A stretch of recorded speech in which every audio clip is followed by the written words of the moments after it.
अस्सलाम वालेकुम everyone, this is Ali Hasan. उम्मीद करता हूँ सब लोग खैरियत से होंगे। Okay, it's been a tough week. काफ़ी ज़्यादा मार्केट में उठक पटक हुई, ख़ासकर इंटरनेशनल मार्केट, यूएस मार्केट में काफ़ी ज़्यादा बुरा हाल था due to tariff war. Comparatively India की मार्केट ने अच्छा परफॉर्म किया, चाइना भी थोड़ा सा ऊपर डाउन अप डाउन, यूएस तो खासकर, और पीएसएक्स भी थोड़ा सा स्मूथ राइड मिली है। लेकिन ये अच्छा है, हारा है, कुछ रिजल्ट्स अच्छे आ रहे हैं, कुछ स्टॉक्स अच्छे हैं उसमें। सो आई थॉट कि हम इस पे सब कुछ डिस्कस करते हैं। लेकिन एज़ यूजुअल लेट स्टार्ट कि पहला एज़ जो हमारा चल रहा है कि महाना को जैसे हम कवर कर रहे हैं। थैंक्स फॉर माय फ्रेंड जो शेयर कर देते हैं एवरी मंथ मुझसे। तो हम जस्ट मॉनिटरिंग कि क्या हो रहा है, क्योंकि न्यू प्रोडक्ट है, आपको पता है कि थोड़ा सा ट्रस्ट डेफिसिट होता है हर न्यू प्रोडक्ट को करने से पहले। लेकिन that's why am each time I am telling you. तो ये जो अकाउंट है इन्होंने मई 2024 में खोला हुआ है। इन्होंने लास्ट इन्वेस्टमेंट की है यहाँ पर अक्टूबर और नवंबर के दरमियान में। तो ऑलमोस्ट अगर आप देखो तो तकरीबन 1,50,000 के करीब है अप्रॉक्सीमेटली। ये वाला जो था वो 3 जनवरी को लिया था स्क्रीनशॉट, और 3 जनवरी के बाद ये अप्रॉक्सीमेटली अब आप देख रहे हो तो उस टाइम ये 171,539 था। मैं सिर्फ 1 ईयर को ही जो है वो हम चेक कर रहे हैं। अभी रिसेंटली जो भेजा ये लिया गया 7 मार्च को, ठीक है, ऑलमोस्ट 2 मंथ के बाद। And you can see the progress. Investment नहीं ऐड हुई फर्दर, दे जस्ट वाना see how it perform, and perform is really good. अगर आप इनका ETF भी देखो तो महाना का अच्छा परफॉर्म कर रहा है, पर्सनली आई लाइक इट। और ये भी तो कितना ऑलमोस्ट यानी 171 और 174, ऑलमोस्ट 2,800 समथिंग तो ऐड हुआ है। तो still Mahana is doing well, and I hope कि आप में से भी जो लोग अब मुझे बताते रहा करो कमेंट्स में कि you guys can see progress, क्योंकि ग्रोथ इसमें इंपॉर्टेंट है। तो that's the thing, that's the main purpose of investment, ठीक है ना। तो जैसे मैं फर्स्ट टाइम से इसको कवर कर रहा हूँ तो अभी तक इट्स लुकिंग स्मूथ, और होपफुली कि देखेंगे अब नेक्स्ट मंथ में क्या हो रहा है। और I mean everybody pretty happy. तो ये इसका रिव्यू था, तो आई थॉट कि मैं आपके साथ शेयर कर दूं ताकि कॉन्फिडेंस थोड़ा सा हो जाए, वो ऊपर आ जाए आपका, ठीक है। अच्छा, दूसरा इंपॉर्टेंट चीज़ आपसे डिस्कस करनी है कि कि रिजल्ट सीज़न है, और मुझे कुछ क्वेश्चंस भी आ रहा था। People are confuse about ex date को लेके कि जी एक्स डेट जो है, आई मीन अगर हमने डिविडेंड लेना है तो एक्स डेट के दिन लेना चाहिए या एक्स डेट से पहले लेना चाहिए स्टॉक। तो आई थॉट कि मैं उसको कवर कर दूं। देखो, सबसे पहले आपको डिफरेंस समझना पड़ेगा एक्स डेट का और इंटाइटलमेंट डेट का। एक्स डेट का वो क्या कहते हैं, द एक्स, ठीक है, एक्स डेट का, the ex dividend date is the first business day when a stock trade without the dividend payment included in the share price. To be eligible for a dividend payout, you need to purchase your shares before the ex dividend date. If you buy on or after this date, the seller gets the dividend. Make sense? अब क्या, फर्ज करें जुमे Friday वाले दिन ex date है, अगर आप फ्राइडे को सुबह वो स्टॉक बाय कर लोगे ना तो वो डिविडेंड आपको नहीं मिलेगा, वो जिसने आपको सेल किया है उसको मिलेगा। लेकिन अगर वो स्टॉक आप थर्सडे को बाय कर लो तो फिर वो डिविडेंड आपको मिलेगा।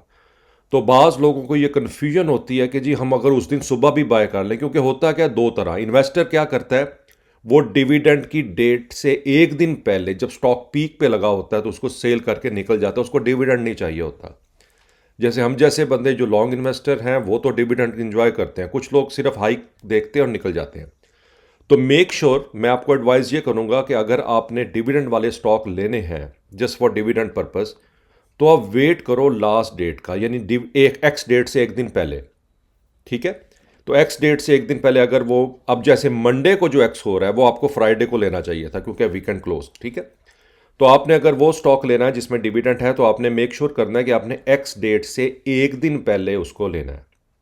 और ये तो हो गया परचेज। अब सेल, अगर आपने उसको एक्स डेट वाले दिन सेल किया तो डिविडेंड आपको ही मिलेगा, परचेजर को नहीं मिलेगा, क्योंकि एक्स डेट वाले दिन अगर आप परचेज करते हैं तो सेलर को मिलेगा, और अगर आप उसको सेल करते हैं तो सेलर को ही मिलेगा। तो मेक सेंस। तो ये गेम होती है। तो आपने जब भी स्टॉक किसी का पे आउट देखना है तो मेक श्योर उसकी एक्स डेट को देख लिया करो, और उसको मिनिमम जो है वो कम से कम एक्स डेट से एक दिन पहले बाय किया करो। उस टाइम वो स्टॉक बेचने वाले बेच चुके होते हैं या बेच रहे होते हैं, तो काफ़ी नीचे मिलता है। क्योंकि जब एक्स हो जाना है तो उसने फिर ऑटोमेटिकली प्राइस ने गिरना है, लेकिन वो फिर आपको डिविडेंड नहीं मिलेगा। ठीक है। फिर एक होती है इंटाइटलमेंट डेट। ये क्या होती है? Record date. तो ये एक्स डेट से के बाद उसे अगला दिन होता है। तो इंटाइटलमेंट डेट यानी क्या कहलाती है कि entitlement date also known as the record date is the date when the company check its record to see who should receive the dividend. This date is usually set after the ex dividend date. Shareholders who own the stocks of the record date will receive the dividend payment. ठीक है। तो ex date के अगले दिन फिर entitlement date होती है और कंपनी देखती है कि हमारा शेयर किस किस के पास है। तो जिसके पास भी वो होगा तो they are eligible to take dividend. ठीक है। अब आई एम श्योर कि आपको एक्स डेट और डिविडेंड और इंटाइटलमेंट डेट के बारे में पता लग गया होगा। ये क्वेश्चन था तो आई थॉट मैं इसको क्लियर कर दूं। अच्छा, कुछ मैं आपसे इंपॉर्टेंट चीज़ शेयर करना चाह रहा हूँ। कुछ कमेंट्स आए थे कि अली भाई कोई सस्ता स्टॉक बता दें, कोई रिकमेंड कर दें। देखो, हमारी वीकली कॉल्स होती है, पर ये मैंने बहुत इंटरेस्टिंग डाटा जो थी भैया, अब ये सारे के सारे जो है वो मेरे पोर्टफोलियो में आए, थोड़ा आपसे शेयर कर दूं सिर्फ आपको आइडिया देने के लिए। अच्छा, ये जो स्टॉक्स हैं ऑलमोस्ट 1 2 3 4 5 6 7 8 9 10 11 12 13 14 15, ठीक है, ये स्टॉक जो हैं ये इनकी एक्स डेट है। जैसे अब सुनहरी बैंक की एक्स डेट गुजर गई है मार्च 5 को, ठीक है, और बैंक अल्फला मार्च 10 कल है, लेकिन कल अगर आप इसको परचेज़ करोगे तो सेलर को डिविडेंड मिलेगा, तो आप टेक्निकली मिस कर गए हैं। ठीक है। लेकिन इंटरेस्टिंग थिंग क्या है कि अगर आपके पास, ये आपको भी पता है कि ये क्वार्टर वाइज आपको डिविडेंड मिलता है। सो आई जस्ट अज्यूम कि अगर 1000 शेयर भी सबके हों, ठीक है, तो जैसे इसने ₹1.75 डिविडेंड दिया तो ये 1750 ये मिलेगा। आई एम श्योर आपको, अगर आप टैक्स पेयर हैं तो ठीक है, आपका वो कटेगा, प्लस ज़कात का अगर आपने खुद से कहा हुआ है तो वो नहीं कटेगी, तो यह इतनी तो नहीं आएगी। लेकिन ओवरऑल मैं देखना चाह रहा था कि इस दफ़ा बैंक्स ने जो दिया हमें कितना रिजल्ट, क्या हमें डिविडेंड क्या आ रहा है। इस तरह बैंक अल्फला 10 मार्च एक्स डेट है, ₹2.5 का डिविडेंड है। अगर आपके पास 1000 शेयर है तो डिविडेंड 2500। UBL 11 मार्च, अभी स्टिल टाइम है, ₹11 का डिविडेंड है, 1000 शेयर है तो 11000। अलाइड बैंक 13 मार्च, ₹4 का डिविडेंड है, 4000। नेशनल बैंक 14 मार्च, ₹8 का डिविडेंड है, 8000। अस्करी बैंक 14 मार्च, ₹3 का डिविडेंड है, 3000। स्टैंडर्ड चार्टर्ड बैंक 14 मार्च, ₹5.5 का डिविडेंड है, 5500। MCB 14 मार्च, ₹9 का डिविडेंड है, 9000। Bank of Punjab 17 March ex date, ₹1.80 का डिविडेंड है, 1800 आ जाएगा अगर 1000 शेयर आपके पास हो। जस्ट अज्यूम कर रहा हूँ, ज़रूरी नहीं हो, 100 भी हो सकते हैं, लेकिन आई एम जस्ट गैसिंग कि ये अगर साल में आपको 4 बोनस मिलते हैं तो how much you can make, अगर ये देते हैं, अक्सर नहीं भी देते लेकिन कई देते हैं। फैसल बैंक 17 मार्च, ₹2.5, तो और ये ऑलमोस्ट 2500 का डिविडेंड। हबीब बैंक 17 मार्च, ₹4.25 और 4250। अच्छा, बड़ी इंटरेस्टिंग चीज़ है कि ABL 4 दे रहा है और हबीब बैंक 4.25 दे रहा है। हालांकि बहुत फ़र्क है दोनों बैंक्स में। फिर बैंक इस्लामी 18 मार्च, ₹1.25, 12.50। यार बैंक इस्लामी तो बैंक ऑफ पंजाब और बैंक ऑफ खैबर से भी कम दे रहा है, हालांकि अच्छा बैंक है ये। फिर बैंक ऑफ खैबर 19 मार्च, ₹1.70 इनका डिविडेंड और 1700। फिर हबीब मेट्रोपोलिट HMB बैंक 19 मार्च, ये भी ₹4.50 देगा तो 4500। और मिज़ान बैंक 20 मार्च ₹7 दे रहा है तो 7000। सो आई वॉज अज्यूमिंग कि अगर आपके पास ये 1000 शेयर्स हों सिर्फ डिविडेंड वाले, अगर कुछ होता है ना सेक्टर स्पेसिफिक लोग होते हैं, अब हम तो हर सेक्टर में, लेकिन जो पाकिस्तान की चीज़ है कि पाकिस्तान में आपके पास सिर्फ 3 सेक्टर हों तो you are fine. Number 1 bank, number 2 fertilizer और नंबर 3 ऑयल, ठीक है ना। तो अगर आप इसमें ही हैं तो डिविडेंड तो आ रहे होते हैं, और बाज़ लोगों को डिविडेंड ही चाहिए होते हैं। तो आई थिंक अगर ये हो तो मैं आई वाज थिंकिंग कि अगर आपके पास ये सारे स्टॉक्स होते और हों और अगर आप डिविडेंड अवेल करें तो ऑलमोस्ट 67,000 के करीब बन रहा है और ये जस्ट इस क्वार्टर का है। तो आई मीन और अब अगर ये इस तरह ही चलता जाए तो प्राइस वाइज अगर मैं इसको देखूं तो आई मीन अगर आप देखें तो इट्स अ गुड रेशो। अगर मैं इसको इन सब की करंट प्राइस को निकालूं और 1,000 शेयर के मुताबिक देखूं तो तकरीबन ये 15 लाख कुछ के बन रहे हैं। तो अगर 15 लाख की इन्वेस्टमेंट पे आपको 67 क्वार्टरली आ रहा है और अगर 2 से 3 क्वार्टर भी आ गए तो you will make almost you know 2 lakh के राउंड में ये चीज़। तो आई थिंक ये उनका आंसर था। कुछ ही वॉज नॉट श्योर कि मुझे कौन सा सस्ता स्टॉक लेना चाहिए। तो आई थॉट कि मैं आप शेयर कर दूं कि अगर ऐसी सिचुएशन आ जाए कि आपको चॉइस नहीं कर पा रहे PSX में खासकर, सो जस्ट डिविडेंड स्टॉक में घुस जाओ और अगर ज़्यादा ही सेव करना है तो आप पाकिस्तान के बैंकिंग स्टॉक्स में आ जाओ और आप इनमें से KSA की साइट पे जाके तो आई थिंक आप इनके प्रीवियस पे आउट्स दे सकते हैं, ठीक है ना। अब इसमें इस वक्त बैंक अल हबीब नहीं है क्योंकि वो दे चुका है, उसका डिविडेंड भी बहुत अच्छा आता है। तो ये मैंने कॉलम छोड़ा हुआ है तो बैंक अल हबीब भी इसमें आ सकता है।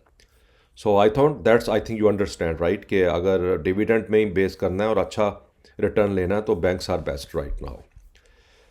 चलें जी, अगला आ जाता है आपका क्वेश्चन अब्दुल रहमान, क्या महाना से रोशन डिजिटल अकाउंट में विड्रॉ हो जाएगा?